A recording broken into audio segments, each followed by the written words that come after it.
Stromboli volcano, and it is also island in Italy, is erupting yet. This volcano is beautiful. There is a term we call a Strombolian, and that is because it is a mild kind of eruption, hundreds of meters, long eruption of the cinders, lapilli, and some volcanic bomb like this one into the air, and relatively mild, and is continuous in a way. It's not very violent, and it's famous for this. We name it after this. Even in thermal image, you can see that the size of it. Sometimes it can have something that we call as a pyroclastic surge, as you can see here. And yet they are not like what we see in Indonesia.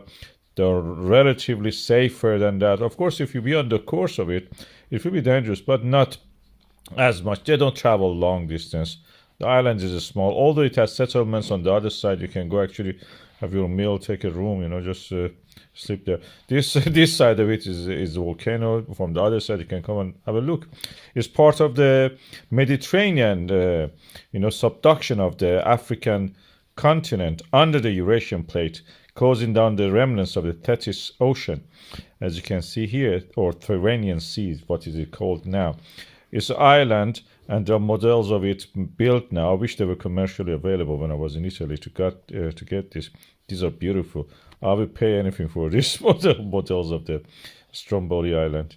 That's beautiful. So this is somewhere to think about and visit if you are in the Italy. That's a nice thing to go and see it. If worth, it's a volcano, and you can go on the Amalfi Coast at the same time.